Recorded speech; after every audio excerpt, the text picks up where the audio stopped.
Hello everyone, hope everybody is healthy and fine. So mission 100 series जैसा कि हमारी चल रही है क्लास 10th एसएसटी के लिए, आज हम लेकर के आए हैं बहुत जबरदस्त वेरी वेरी इंपॉर्टेंट क्वेश्चंस, जो कि वेरी शॉर्ट क्वेश्चंस रहने वाले हैं। रिपीटेडली एग्जाम में पूछे गए क्वेश्चंस हैं, सारे हिस्ट्री, सिविक्स, ज्योग्राफी और इकोनॉमिक्स, सब में से इसको समराइज करके हम आप ही के लिए इन इंपॉर्टेंट क्वेश्चंस को लेकर के आए हैं। तो बने रहिएगा वीडियो में लास्ट तक। So let us start with our question number 1। So question number 1 for today, that's the who hosted the Congress of Vienna and when? देखिए Congress of Vienna, basically Vienna Congress भी आप जैसे कहते हैं, तो इसको किसी पर्सन ने होस्ट किया था। कौन थे वो पर्सन? वो पर्सन थे बेटा, that person was Duke Metternich, जिन्होंने इसको होस्ट किया था इन वियना इन 1815। क्यों की गई थी ये कांग्रेस? ये क्यों थी कांग्रेस, क्यों अरेंज की गई थी? Definitely so Britain, Austria, Russia and Prussia, ठीक है, ये कंट्रीज ने मिलकर के जब नेपोलियन को हराया था, BARP, ठीक है, जब नेपोलियन को हराया था, तो सारे उनके एक्शंस को अंडू करने के लिए, उनको चेंजेस लाने के लिए ही, रिस्टोर करने के लिए उन चेंजेस को, ये कांग्रेस ऑर्गेनाइज की गई थी वियना में। और इसको होस्ट करने वाले कौन थे? Duke Metternich, right. So a question next for the day, when was the process of unification of Germany completed? Germany unification, Italy unification, बहुत बहुत इंपॉर्टेंट है, ब्रिटेन ब्रिटिश यूनिफिकेशन। तो बेसिकली ये सब आपको अच्छे से आने चाहिए, राइट, क्योंकि ये हमेशा एग्जाम में पूछे जाएंगे। तो डेफिनेटली आपसे पूछा गया है कि भाई when was the process of unification Germany completed, कब ये कंप्लीट हुआ? तो बहुत सिंपल सा आपको ईयर बताना है, 1865 से लेकर के 1871। Question number 3, that is who is known as the Bismarck of Italy and why? कौन थे जिन्हें हम इटली के बिस्मार्क के नाम से जानते हैं? सो काउंट क्या वो? Yes, that was the person जिन्होंने बहुत जबरदस्त रोल प्ले किया था इटली के यूनिफिकेशन के लिए। तो आपने अगर पढ़ा होगा चैप्टर तो आपको अच्छे से ये चीज आती होगी। Is known as a Bismarck of Italy because of his immense contribution in the unification of Italy, right. So moving towards the next question, who was the English poet who took part in the war of independence of the Greeks? एक ऐसे English poet थे जिन्होंने Greek independence के लिए war में participate किया था। कौन थे वो? Yes, definitely the English poet was Lord Byron, Lord Byron. लेकिन एक और समस्या हुई थी, इन्होंने बहुत ज्यादा स्ट्रगल किया था इंडिपेंडेंस की लड़ाई में ग्रीक्स के लिए, एंड यस, ये वहां पर डेथ भी इनकी हुई थी। Okay, which countries were defeated by Bismarck for the sake of unification of Germany? Unification of Germany जबरदस्त टॉपिक है, हमेशा एग्जाम में आता है। Unification of Germany, unification of Italy, unification of Britain, right. Strange case of Britain आपने तो पढ़ा था, राइट। तो वो चैप्टर में से ही ये क्वेश्चन आपका निकल के आया है। कहते हैं भाई जर्मनी का जो यूनिफिकेशन हुआ तो कितने स्टेट्स को हराया गया था बिस्मार्क के द्वारा?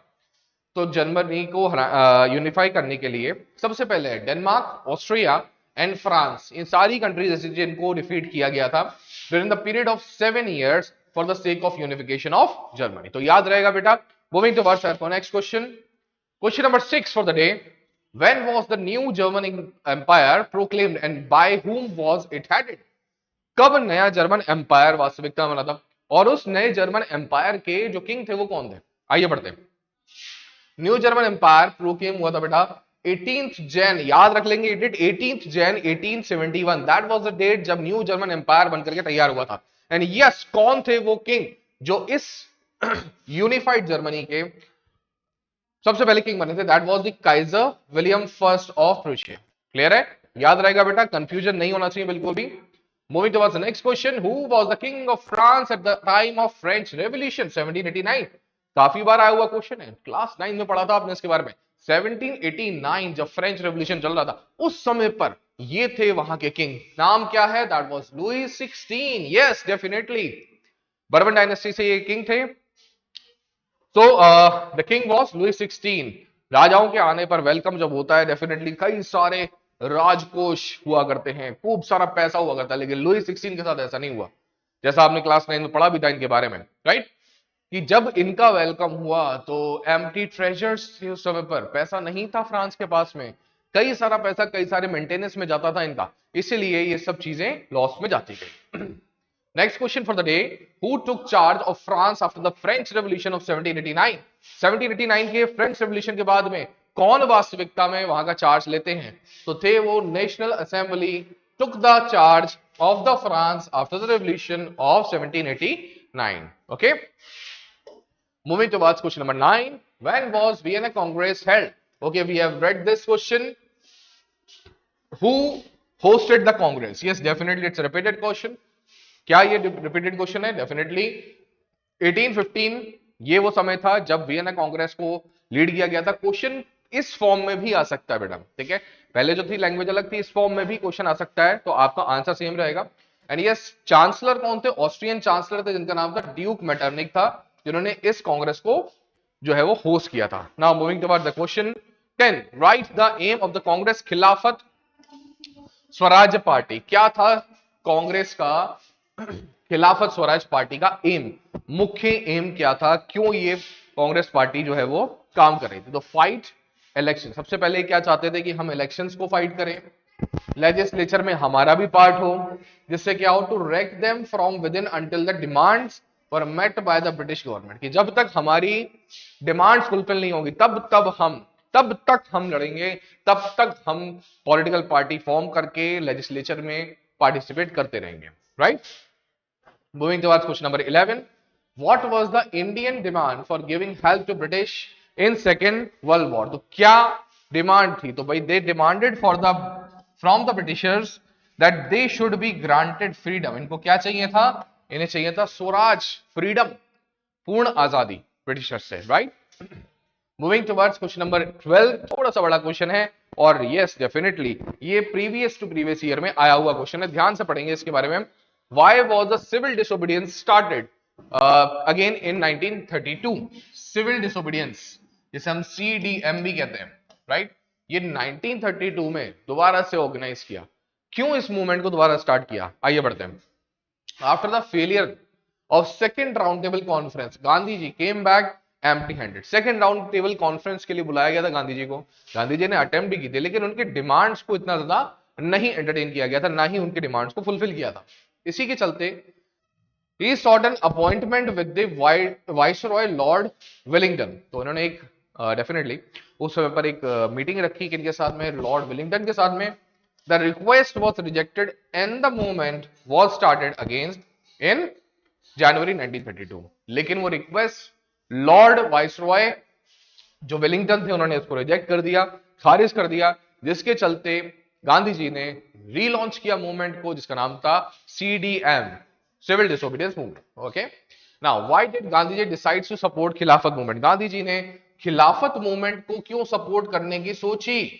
सो to bring the Muslims in the main stream of the Indian national movement. Gandhi ji जानते थे कि अगर इंडिया को आजादी दिलानी है तो केवल हिंदूज के प्रोटेस्ट करने से कुछ नहीं होगा, क्योंकि इंडिया में हर तरीके के रिलीजन के लोग रहते हैं, तो हिंदू हो चाहे मुस्लिम हो, मुस्लिम्स को अगर जोड़ना है हिंदू के साथ, मतलब that was the point of time खिलाफत मूवमेंट, जिसमें अगर पार्टिसिपेट किया गया, जिसमें अगर पूरा सपोर्ट दिखाया गया, तो डेफिनेटली गुड रिजल्ट्स निकल के आने वाले थे, और साथ ही साथ मुस्लिम लीग का भी हमें सपोर्ट मिल सकता था, और इसी चीज का पूरा सपोर्ट लिया हमारे गांधी जी ने. Question number 14. Name two revolutionaries who throw bombs in central legislative assembly. Very important question, और इसका नाम हमें बिल्कुल अच्छे से आना चाहिए क्योंकि ये बहुत ही जबरदस्त क्वेश्चन है. आइए पढ़ते हैं इसके बारे में. So the two leaders who threw bombs in the Central Legislative Assembly were Bhagat Singh and Batukeshwar Dutt. Yes, these were the names. Okay. So moving towards the next question. Question number 15. What is globalization now? So question आया है भाई economics से. आइए पढ़ते हैं इसके बारे में. Movement of goods. देखिए सीधी सीधी बात है, अपनी कंट्री को वर्ल्ड के डिफरेंट कंट्री से इंटीग्रेट करना, ट्रेड का, कल्चर का, एक्सपोर्ट इंपोर्ट करना, डेफिनेटली इसी को हम बोलते हैं क्या? ग्लोबलाइजेशन. आइए देखते हैं. So movement of people, goods and services across the nations has been termed as globalisation. Clear? आइए देखते हैं. Explain the term trade surplus. What is trade surplus? Whenever हमारा एक्सपोर्ट ज्यादा है, इंपोर्ट कम है, पैसा कमाया बाहर से ज्यादा, दिया बाहर कम, तो हम कहेंगे कि हम कहां हैं? हम हैं ट्रेड सरप्लस में. राइट. सो आइए इसके बारे में रीड करेंगे. It's a situation under which value of export is more than import. तो सीधा सीधा आप लिख सकते हैं इसको, exports is greater than the imports, then it's a situation of trade surplus. तो फिर deficit क्या होगा? Definitely इसी के opposite situation अगर हम कर देंगे, तो that will be known as trade deficit. So if our exports are lesser than our imports, then it's a situation of trade deficit. यही सिचुएशन क्या इंडिया आज की डेट में ट्रेड सरप्लस में है या फिर ट्रेड डेफिसिट में? कमेंट बॉक्स में जरूर बताइएगा हमें। And moving towards the next question, what do you mean by G77? G77 क्या है? It's a group of 77 developing countries. G77 मतलब ग्रुप 77, ग्रुप ऑफ 77 कंट्रीज। लेकिन कौन सी country? Developing country, which did not benefit from the fast growth which the western economies experienced in 1950। 1950s में जबरदस्त growth हमें देखने को मिल रही थी वेस्टर्न इकोनॉमीज में, लेकिन ये G77 में 77 कंट्री ऐसी थी, डेवलपिंग कंट्रीज, जिनको इनका फायदा इतना ज्यादा नहीं मिला, राइट? इसलिए इस ग्रुप को अपन G77 ग्रुप के नाम से जानते हैं। Moving towards question number 17, what it says, name the countries comprising the axis power in the second world war. Second world war में एक्सेस पावर के नाम पर कौन कौन सी कंट्रीज हुआ करती थी? तो बेटा थे Germany, Japan and Italy. Simple question. Question number 18, name the countries comprising the allied. एक तो एक्सेस, एक कौन थे? अलीड। तो अलीड पावर्स या अलाइड पावर्स में कौन कौन से आते थे? वो थे बेटा Britain, France, Soviet Union and the US. Now what is fauna? Flora and fauna. तो फौना क्या होता है? देखो, flora that is the vegetation, fauna that will be the animals की स्पीशीज। तो species of animals of a particular region is referred to as fauna. किसी भी एक जगह पर जो भी एनिमल की स्पीशीज है, उन्हीं एनिमल की स्पीशीज को अपन नाम देते हैं fauna, right? Moving towards question 20, which was the thrust area of the Indian wild life protection act. क्या था थ्रस्ट एरिया? तो भाई definitely protecting the remaining population of certain endangered species and animals, कि भाई जितने एनिमल्स एंडेंजर्ड कैटेगरी में आते हैं उनकी स्पीशीज अब जितनी कम रह गई है, जितने नंबर ऑफ एनिमल्स वो कम रह गए, उन्हीं को प्रोटेक्ट करके रखना है ताकि वो भविष्य के लिए भी बचे रहें, राइट? यही मेन एम था, या फिर हम कहें मेन थ्रस्ट था वाइल्ड लाइफ प्रोटेक्शन एक्ट का। Give legal protection to the habitats of various species. Comment box में जरूर बताएंगे वाइल्ड लाइफ प्रोटेक्शन एक्ट कौन से ईयर में आया था, जरूर हमें कमेंट बॉक्स में बताइएगा। So give legal protection to the habitats of various species and then finally the restrict the trade in wild life, कि भाई किसी भी तरीके से हम वाइल्ड लाइफ को लेकर के ट्रेड ना करें, राइट? जानवरों का जो ट्रेड किया जाता है, हंट किया जाता है, पोचिंग की जाती है, वो सब ना की जाए, और इसी के लिए वाइल्ड लाइफ प्रोटेक्शन एक्ट भी लाया गया था। डेफिनेटली तैयारी अच्छी चल रही होगी, और यस इसी तैयारी में हम वीडियो पे वीडियो, क्लास पे क्लास लेते जा रहे हैं, और यस बने रहिए हमारे चैनल पर इसीलिए। सो moving towards the question number 21, that is which is the most satisfying feature of our present day land use pattern? Give one reason. So net zone area and the land under forest have increased. पहले जितना net zone area होता था, अब उससे net zone area हमारा बड़ा है, ठीक है?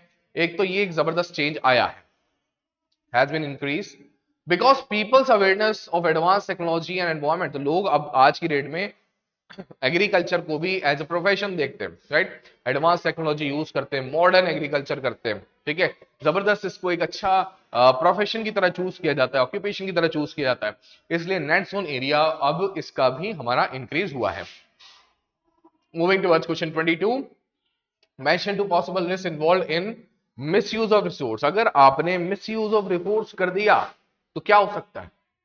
भाई हम यही तो कहते हैं, limited resources unlimited human wants. लेकिन अगर इसी रिसोर्सेज का मिसयूज कर दिया तो क्या होगा?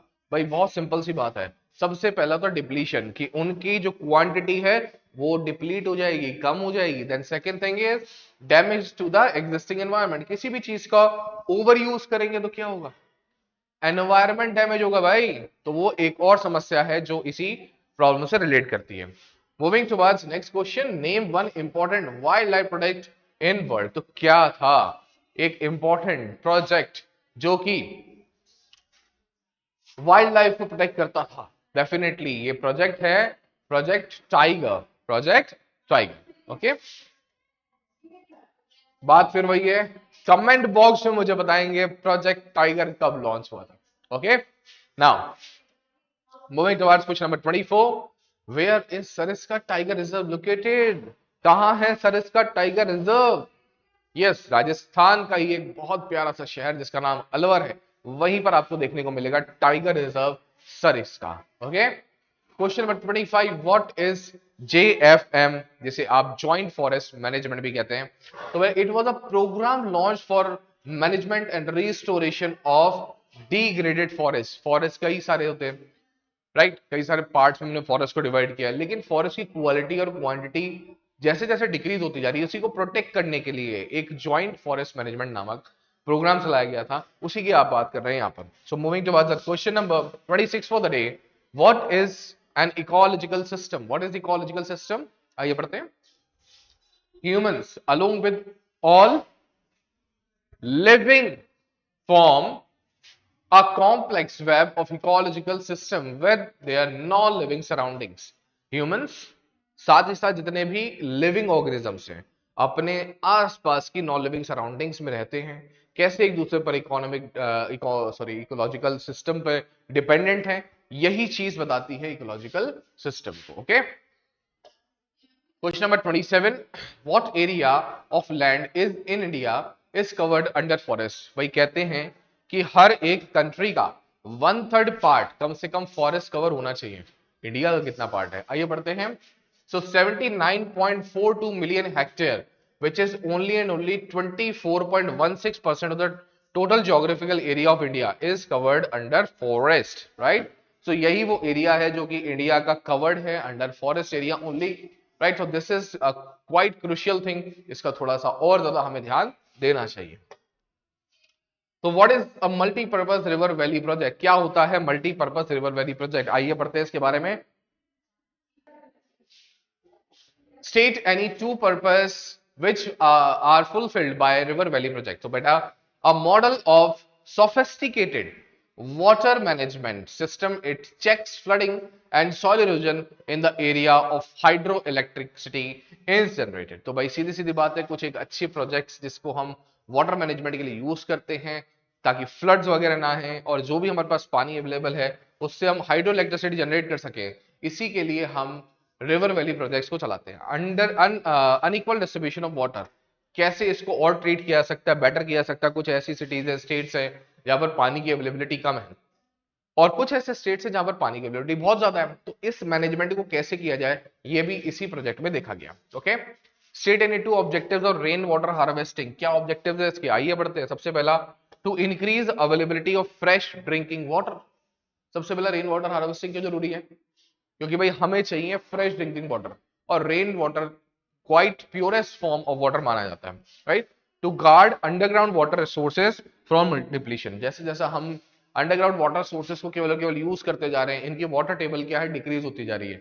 इसको रिप्लेनिश कैसे किया जाए? तो रेन वाटर जब सीप डाउन होता है तो वाटर बेसिकली उसी वाटर टेबल में जाकर के लॉग होता है, ठीक है, और हमारी वाटर टेबल जो है वो रिप्लेनिश होती है और इसी के लिए हम इस मैनेजमेंट को कर सकते हैं।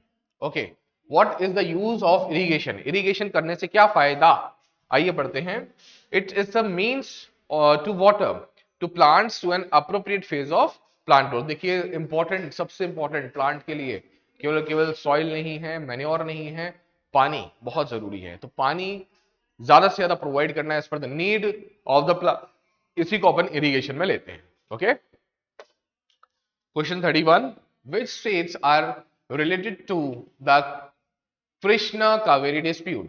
तो वो कौन कौन से स्टेट थे? बहुत एक पॉपुलर डिस्प्यूट था जिसके बारे में हमने पढ़ा भी होगा आपकी बुक में ज्योग्राफी की।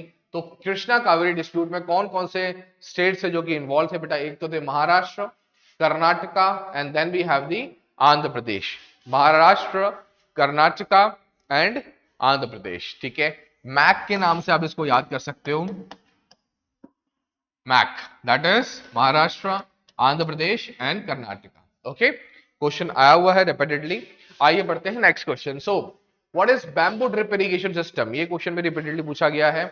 कहते हैं बैम्बू ड्रिप इरिगेशन सिस्टम क्या है? It's a 200 years old system of tapping streams and spring water by using bamboo pipes prevalent in Meghalaya. आपको एक बैम्बू ड्रिप इरिगेशन सिस्टम की एक छोटी सी इमेज भी यहां पर दिखा रखी है, राइट। 200 साल पुराना ड्रिप इरिगेशन सिस्टम है। यहां पर आप देख पा रहे हैं कि कैसे जो बैम्बू की पाइपलाइन से बना करके और वाटर का ट्रांसपोर्ट किया जा रहा है जगह जगह पर, ठीक है।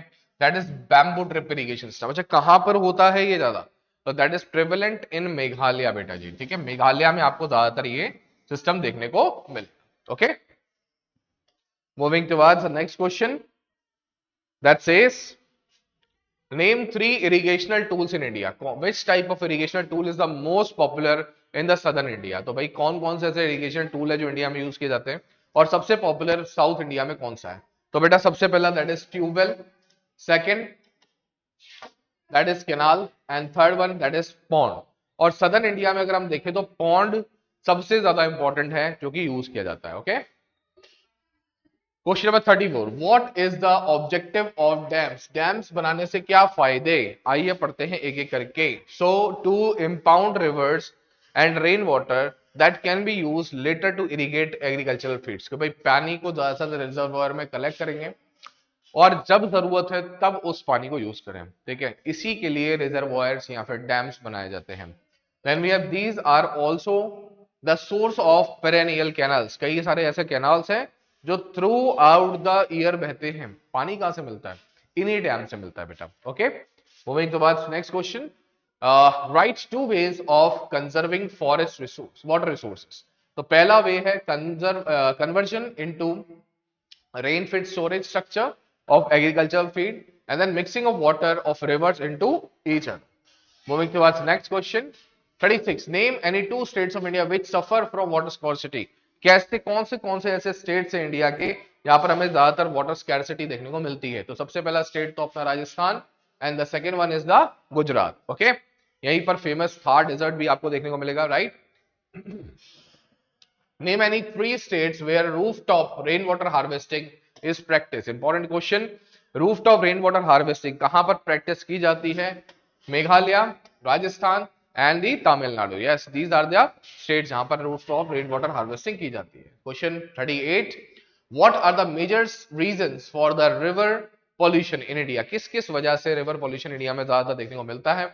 तो बेटा एक तो पॉपुलेशन के इंक्रीज होने से, सेकेंडली अर्बनाइजेशन, जैसे जैसे शहरीकरण हो रहा है, लोग शहर में ज्यादा डेवलप हो रहे हैं, ठीक है, लोग शहर में ज्यादा आ रहे हैं, तो उस वजह से भी वेस्टेज शहर में ज्यादा क्रिएट होता है, राइट? और वो सारा वेस्टेज कहां जाता है? इसी रिवर्स में जाता है। And expanded irrigation and finally the industrialization. Okay, so question number 39, where and in which form is the maximum volume of fresh water form?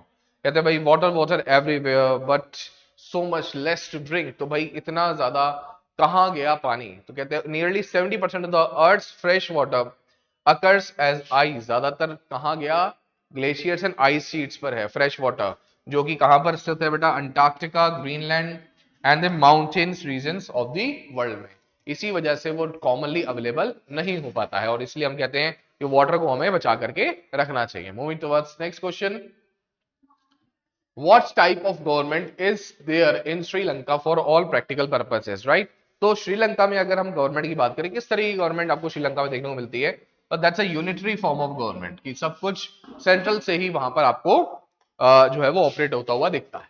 Now here we have question number 41, give any two features of federal government. देखो federal government मतलब level wise government होती है, it has to और मोर level, जैसे हमने आपको बताया India में भी it's a federal government. Power is shared at different level, और हर एक लेवल पर जो पावर है उनको शेयर किया जाता है। Moving towards next question, that is define the term federalism. Federalism क्या है? The system of government in which powers are divided between a central authority and various constituent units of the nation. Finally, question 43, what is the sex ratio of the country in 2011? तो बहुत ही कम ratio था, that was only 943 ratio 1000, that is per 1000 males we had in comparison females, that is 943 only. Okay, write any two effects of casteism on society. So casteism weakens the national unity, जो हमारी एकता है उसको कमजोर करता है, यही casteism। इससे कई सारे हर्डल डेवलपमेंट में भी आते हैं, जो हमारा सेक्युलर स्टेट हम कहते हैं कंट्री को, वो भी काफी वीकन होता है इसी वजह से। Right the name of the two social reformers. कौन कौन थे जिन्होंने कास्ट डिस्क्रिमिनेशन के लिए लड़ाई लड़ी? तो वो थे ज्योतिबा फूले, ईवी स्वामी, रामास्वामी पेरियार, ठीक है। Then what are minorities? Minorities क्या है? हम बार बार बात करते हैं माइनॉरिटी ग्रुप, तो व्हाट आर माइनॉरिटी? तो concept of minority refers to lesser number of people in any region, static district और एरिया अंडर सेंसस। तो सेंसस में जब रिकॉर्ड किया गया तो कुछ ऐसे पर्सन कास्ट रिलेटेड जिनके नंबर काफी कम है, उन्हीं को हम माइनॉरिटी में लेते हैं। 47, व्हाट इज पर्दा system? It's a system in which women put a veil, एक घूंघट रखते हैं, मास्क रखते हैं over the face to avoid be seen by person or then their husband, right? Suggest any one way to protect women from domestic operation। कैसे आप women को बचा सकते हैं domestic operation से? तो आइए, one way to protect the women from domestic operation is to raise awareness, कि उनमें जागरूकता फैलाइए, explain, उनको अपने rights बताइए कि भाई आपके पास ये अधिकार है, ठीक है, और आप कैसे अपने अधिकारों के लिए लड़ सकते हैं। How many seats are reserve for women in local bodies in India? तो इंडिया ने एक जबरदस्त काम किया है जिसमें 1/3 सीट्स रिजर्व रखी हैं किनके लिए? विमेन के लिए। चाहे वो लोकसभा हो, चाहे वो पंचायत समिति हो, सब में 1/3 सीट्स जो है वो रिजर्व रखी जाती हैं इन इंडिया।